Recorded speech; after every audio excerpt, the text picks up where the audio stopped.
that she was a domestic terrorist and was attempting to kill law enforcement officers.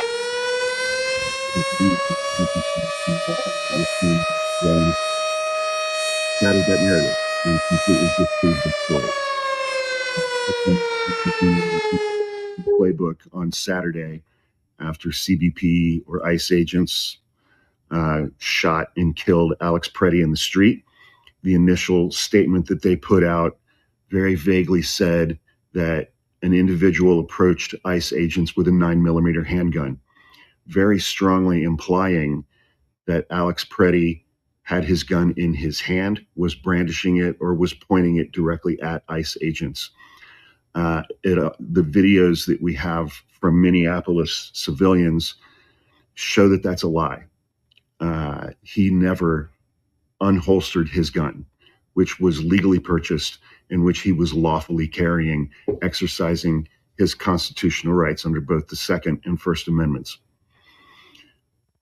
This morning with Minnesota's Attorney General in court today to try to stop the ICE surge in our state as people continue to mourn the Minneapolis man who was shot and killed by ICE agents on Saturday. 37-year-old Alex Preddy, he was an ICU nurse at the VA hospital who worked with veterans. The Homeland Security Secretary Kristi Noem immediately came out and said that Border Patrol acted in self-defense and claims that Preddy approached Border Patrol officers with a handgun.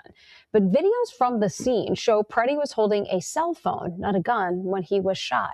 Plus, sworn declarations submitted in federal court by witnesses contradict key points of the events that we are hearing from federal officials. Now, within 24 hours of the deadly shooting of Alex Preddy, the lead Border Patrol official has changed his tone. After making strong claims Saturday, Gregory Bovino is now urging the public to stop speculating and wait for an investigation. Our Barrett Leone is live at the Growing Memorial. That's at 26th and Nicollet with the latest. Barrett, what changed over the weekend? Hey, good morning, AJ, Heather. Well, we know within 24 hours, federal officials seem to flip the script here. We heard from the Border Patrol boss, Gregory Bovino, and he is urging patience. He's also asking the public to stop making judgments and wait for a thorough investigation.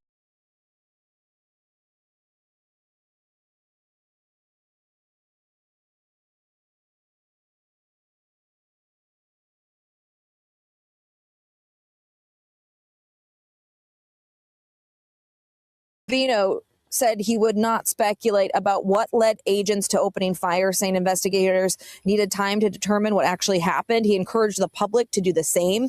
Now, this tone marks a shift from Saturday when Bovino described the incident as an intentional attack on law enforcement. Take a listen.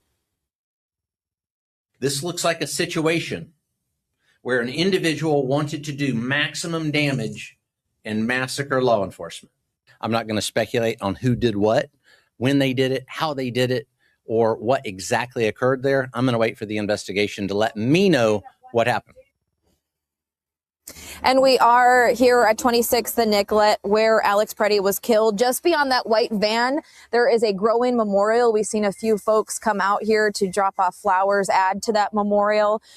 We also know that Bovino has said agents are still on the job working in other locations during this investigation. And we still do have questions about who's leading the investigation and how that will all play out. Of course, we will continue to press for answers on that. Barrett Leone's busy stretch of road right there. Barrett, thank you. Now, as we mentioned, Minnesota Attorney General Keith Ellison will be in federal court this morning, hoping to end Operation Metro Surge, and that hearing is just getting underway. Ellison says the influx of immigration agents to Minnesota has caused, quote, tremendous damage. The state of Minnesota, along with the cities of Minneapolis and St. Paul, are suing Homeland Security Secretary Kristi Noem and others federal officials. They get their day in court today. I'm going to be in federal court with my team arguing for a restraining order against Operation Metro Surge. I filed this case almost 2 weeks ago, and this will be our first hearing. The lawsuit we filed is one that is caused by the unprecedented nature of this surge. It is a novel abuse of the Constitution that we're looking at right now. In response to the lawsuit, DHS Assistant Secretary Tricia McLaughlin said in part, this is a baseless lawsuit, and we look forward to proving that in court. Esme Murphy is in court right now. We'll bring you any updates as soon as we get them. Now, in another court case, a federal judge issued a temporary restraining order barring the Department of Homeland Security from destroying evidence from Saturday's shooting. That comes after the Minnesota Bureau of Criminal Apprehension sued over concerns that it could be compromised. There will be a court hearing scheduled for this afternoon related to this order for defendants who raise any objections. And the BCA and the Hennepin County Attorney's Office sought that temporary restraining order late Saturday, so no evidence is destroyed or altered. A judge granted that request. This comes after the BCA agent said that DHS blocked state agents from the scene on Saturday, even with a judicial warrant. And Governor Walz made an appeal to President Trump to pull back the influx of agents in the state, which authorities have called the largest immigration operation ever. Attorney General Pam Bondi said that the administration would be willing to reconsider the ICE surge so long as Minnesota meets her demands. So she gave a list of 3 things that she wants leaders to do to come to what she calls common sense solutions. Number 1, she says share records related to Medicaid and food assistance programs to investigate fraud. Number 2, repeal what she calls sanctuary policies. She says removing, quote, illegal aliens will make Minnesota safer. And the number 3 ask, turn over all voter rolls. Governor Walz has this to say in response. The Attorney General of the United States put falsehoods into a letter she sends to me that we are doing what's asked of us, but we're not going to do your job for you. We have other things we need to do. Minnesota Secretary of State Steve Simon also responded, saying Bondi's letter is, quote, an outrageous attempt to coerce Minnesota into giving the federal government private data on millions of U.S. citizens in violation of state and federal law. Now, within the last 2 hours, President Trump announced that he is sending his border czar, Tom Homan, here to Minnesota. President Trump saying on social media he has not been involved in that area, but knows and likes many of the people there. Tom is tough but fair and will report directly to me, end quote. We're also learning more about an overnight protest. This is at Home to Suites by Hilton on University Avenue in Minneapolis. Take a look here. You'll see graffiti, a broken window in the aftermath right there. Minnesota Department of Public Safety says the State Patrol and DNR were called to assist MPD.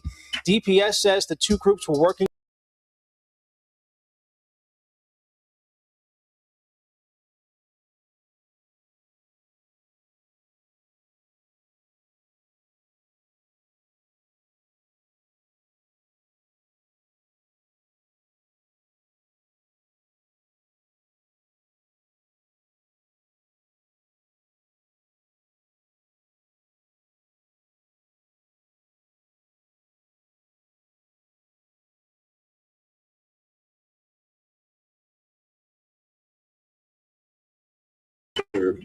so that we may enjoy the gift of freedom.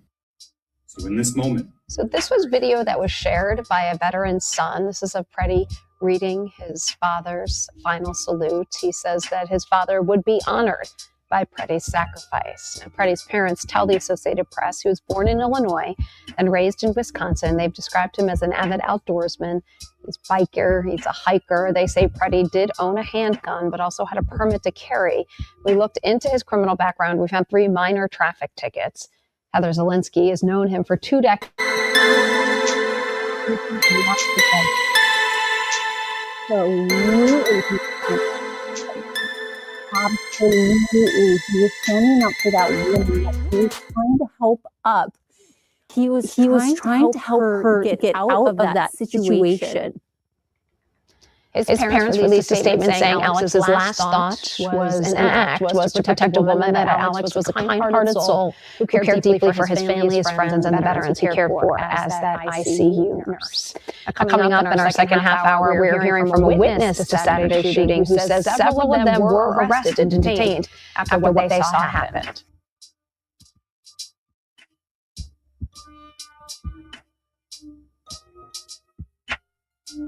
And after this new deadly shooting by ICE agents in Minnesota and a clear and growing backlash to what people are seeing on the videos coming out, there's also new data suggesting that support for the agency is falling even further. CNN's Terry is running the numbers on this. Terry, how much has changed in terms of ICE and in terms of ICE, then versus now. Yeah, I'm not really surprised that President Trump is sending Tom Homan in because ICE, DHS, Kristi Noem have been a political disaster. Because just take a look here. I mean, ICE's net approval rating during Trump's term. You go back to term number one. Look, it was pretty even, 0 points. You go to June 2025, right? That was when all that stuff was going on in Los Angeles. They dropped down. Look at this, minus 17 points, way in the basement. But then after Minneapolis, it's even lower, minus 27 points on the net approval rating of ICE. Of course, this all being done under Kristi Noem. So, no, what's going on in Minneapolis is not popular at all. What's been going on during this second term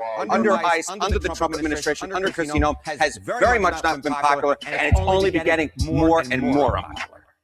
What about DHS, kind of more broad? Yeah, okay. So, we're going to start down low. We'll start with ICE, and then we'll raise it to DHS. And again, it's just the same exact story, right? DHS is doing an excellent or good job. The Department of Homeland Security. During Trump's first term, look where it was in late 2017, right about at this point. 59%. That's pretty gosh darn good. But look at where it is now in Trump term number 2. By late last year, it was down to 42%. So this is the same story that we're seeing no matter which poll question we look at. The popularity of ICE, of DHS, has completely fallen under the second Trump term, the second Trump administration, where what we were seeing during Trump term number 1 was, hey, ICE, DHS, pretty popular, certainly unpopular, but all the actions in Minneapolis, in Los Angeles, in these major American cities have been very much rejected by the American people. It has been a political disaster for the second Trump administration. And now, as Berman was just reading what the president was just sending out, he's now sending in Tom Homan, his borders are in Minnesota, which leads to questions of what about the leadership of the Secretary of Homeland Security, who has inserted herself very publicly to be kind of front and center in all of these operations. Yeah, as I said at the top, I just think there's a real reason for it, and that's because Kristi Noem, simply put, has not been popular, and everything she's done for the most part has not been popular. I mean, just look at the net approval rating. In July of 2025, it was minus 11 points. It's actually gotten more unpopular now at minus 16 points. I looked at every single poll that has been conducted on Kristi Noem's popularity. Every single one, the net approval rating has been negative. ICE is negative. DHS is negative. As I said at the top, this has been an absolute political disaster for the President of the United States. It's not much of a surprise to me if he wants to put Noem to the side.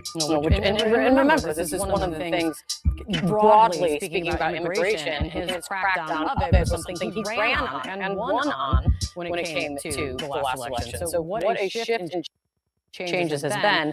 Let's see what else the president says today. Harry, these numbers really tell a story today. Thank you. Well, Stephen Collinson joining me now. Good to have you, Stephen. In your latest analysis on CNN Digital, you write, and I quote, "A moment of national reckoning is building over the principles embedded in America's moral and legal foundations, which will be extolled this year in celebrations of the 250th anniversary of the Declaration of Independence." Just expand, if you will. Yeah, I think what we're seeing here is a classic American clash between federal and state power.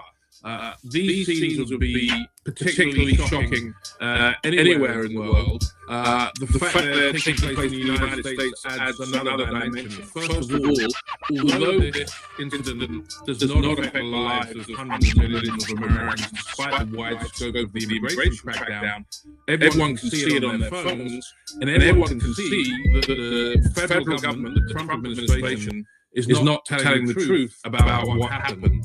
So that's the first political impact.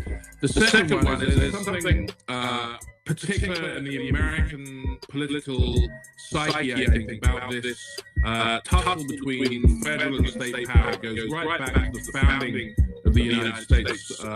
ICE agents appear to be infringing, in some ways, the Fourth Amendment, which is about unreasonable search of someone's home. That was one of the fundamental issues that led to the American Revolution, with British troops coming into Americans' homes. So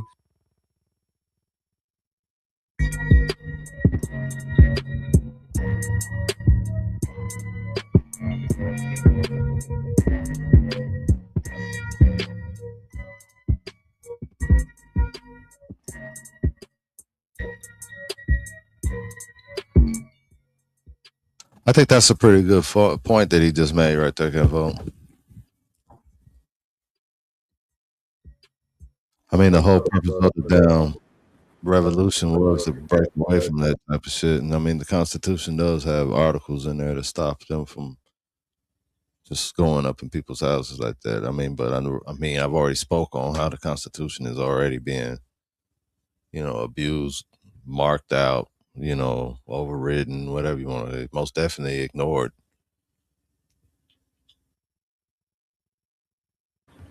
Yeah, it's just the fact is they pass laws that we don't even know and hear about. Apparently, ICE and can able to come in your house and if you're illegal and arrest. I don't know what you'll call it on pursuit or not because uh, they're arresting citizens. So that's what they doing. But one thing's for sure is that the federal government, state governments, local governments, they can all act outside of the Constitution. That's a fact. It's called legislated law. So if they're acting under some legislated law, then yeah, they have all the powers that come along with that. But where the Constitution violates, where a legislated law contradicts the Constitution upon a challenge, it falls on its face.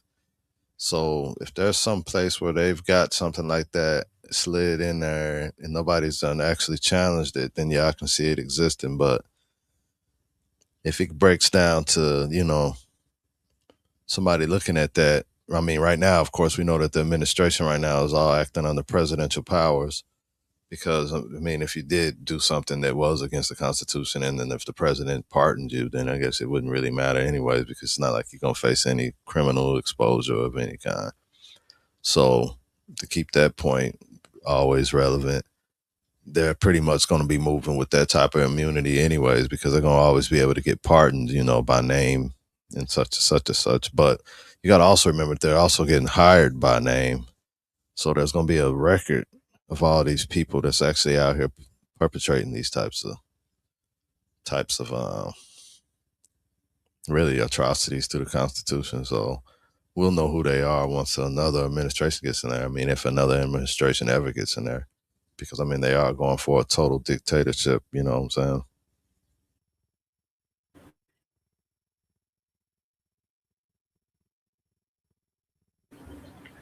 Yeah, when he says wait a little bit and the election might not be needed, I think he was saying that he's gonna get so many people out of here that he'll lower the number somehow. I'm not saying illegals are voting. I'm not saying that. I don't even call them illegals, non-residents. But maybe that's what he means. He's got they got some kind of plan. He might look dumb, but that don't mean he dumb. Yeah.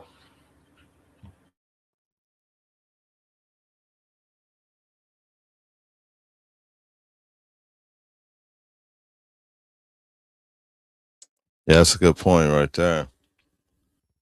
They most definitely moving with some sophisticated power, most definitely studied already in other countries.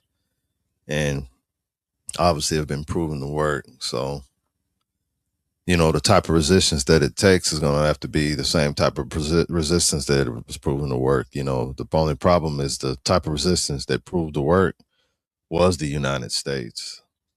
And right now, with them taking over the head of the United States, it's going to take another country out there that's going to have the courage that the United States have because they're over here now. And if they're planning on doing the exact same thing, overthrow the world, starting with Europe first, then, they're still up against the same challenge that they was in World War II. But, it was the United States that came to the rescue that time. So that was why they came and moved their head to the United States and ran the same thing. I guess Germany wasn't strong enough for them. So when they seen how strong the United States was, they moved their headquarters over here to the United States. Now they're looking at, the United States as a way to use their military to do the same mission that they was on whenever they was doing it in Germany. You see what I'm saying? Basically the same goal. Looks like they've outsourced it to more nations too, though, this time. So they might be a little more successful. It's not just Japan and a couple of other ones like the last time. This time they've got Hungary in on it. They got Russia in on it. They got now the US in on it, which is their head. And then they've got I think Brazil in on it, El Salvador in on it. They've got some more dictators. What they got? Saudi Arabia. I mean, I don't know if that's one of them they got on them, but it's a bunch of dictators though. And if you go and research it, you'll find out it's a bunch of dictators that's all together on this movement that's going on across the world right now, where they're overthrowing these democracies, because democracies was already violations because they were all paper currency economies. But by them being paper currency economies, they've seen the fiat of it all, and they tapped into it with this new fiat overthrow, which actually could become legal if they can get the Constitution rewrit. So this midterm is going to be a mess. It's going to be the biggest mess you've ever seen in your life, brother.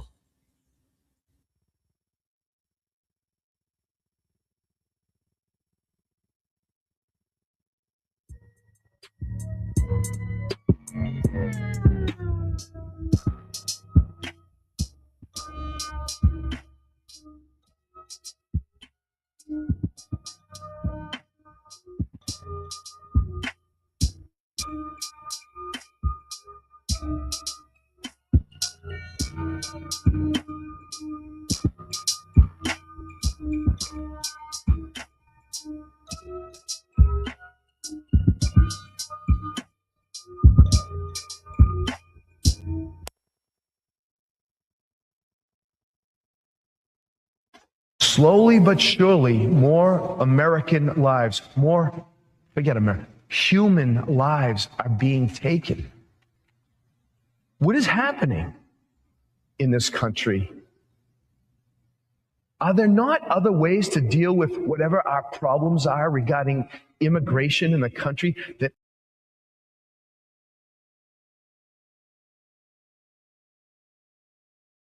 John Uni delivering a powerful and relatable sermon yesterday at Boston's St. Cecilia Roman Catholic Church. Senator Raphael Warnock of Georgia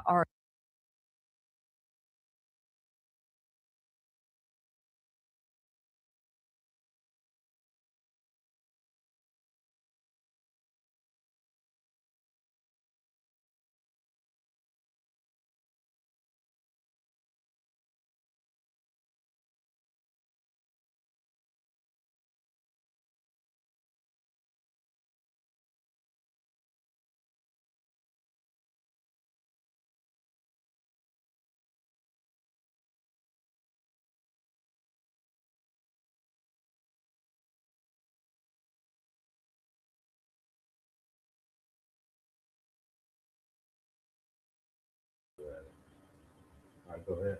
No, I didn't know that, but I actually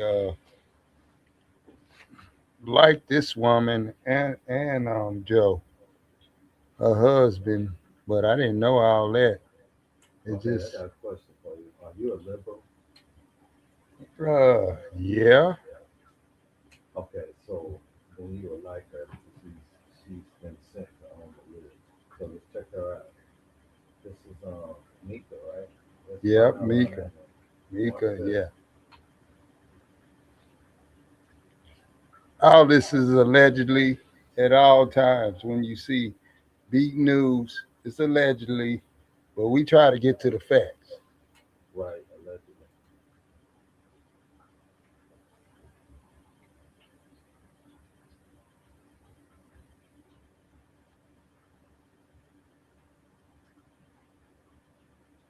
All right. So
Wow. So many different buttons to push. So we're basically looking up Mika that found father warned against this moment 25 years ago. Therefore,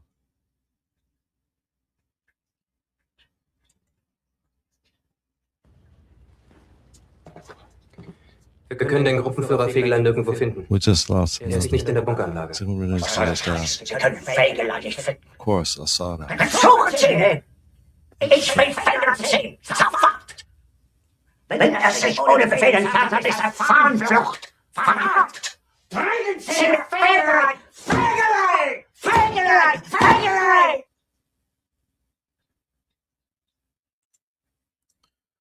All right. Welcome to the New Books Network. Good day. Welcome to New Books in History, a podcast channel of New Books Network. My name is Dr. Charles T. I'm the host of the channel. And I became really quite hooked. And so for Brzezinski, the sense of lost nationhood, what I call amputated nationhood, was a very compelling sort of motivating force in his early life. By that point. Yeah, they're not giving it to me. They don't want us to really just...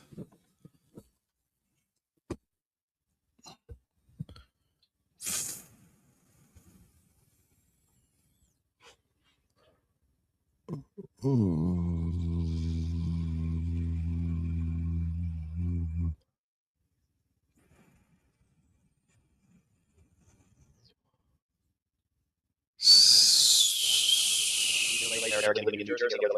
you go to visit my website, you type Howdy Doody into Google, you'll find the correct spelling of the famous puppet. Oh yeah, I be getting flagged doing this. My bad, y'all. Let me stop doing that because I don't own the rights to none of this stuff.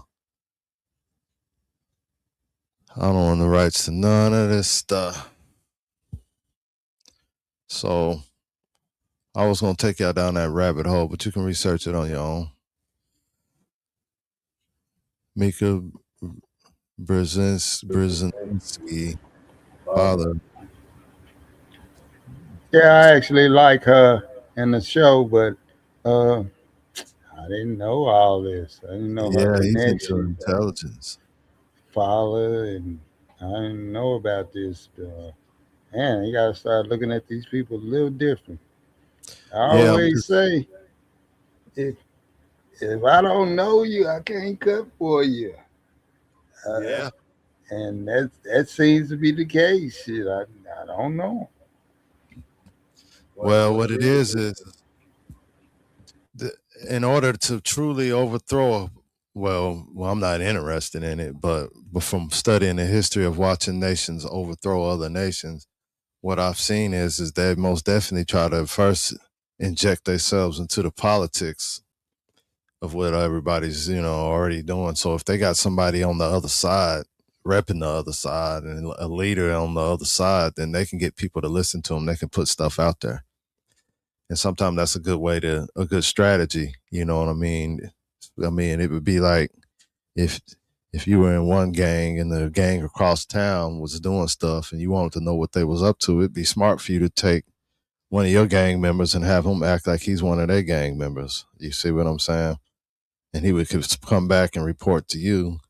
And then you can also send messages through him to get them to thinking on some kind of way, thinking that you're a leader in their system and stuff. And then you'll be listening to what they got to say. You see what I'm saying? It's sort of it's a tactic, you know what I mean? And you can see them using that tactic over this history. You know what I mean?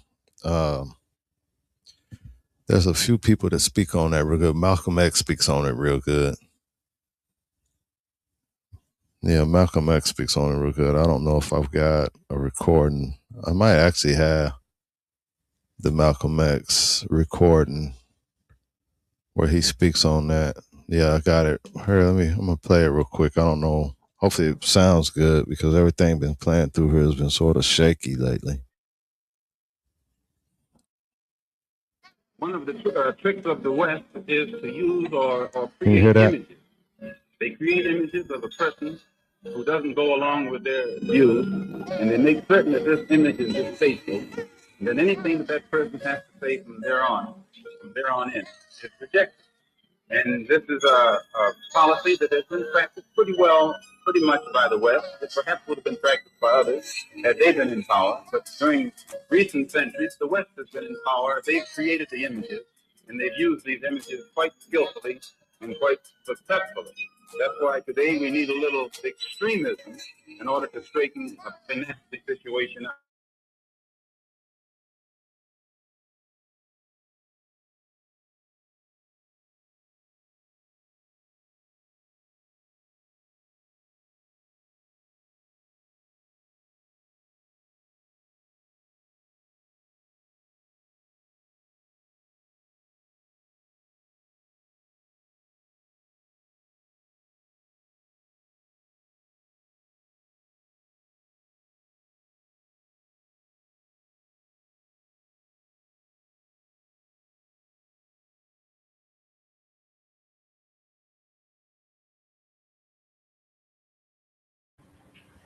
And I just lost my whole sound system.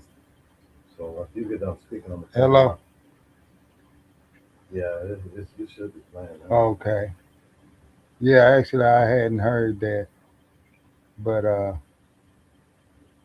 don't know. We'll click back in with y'all.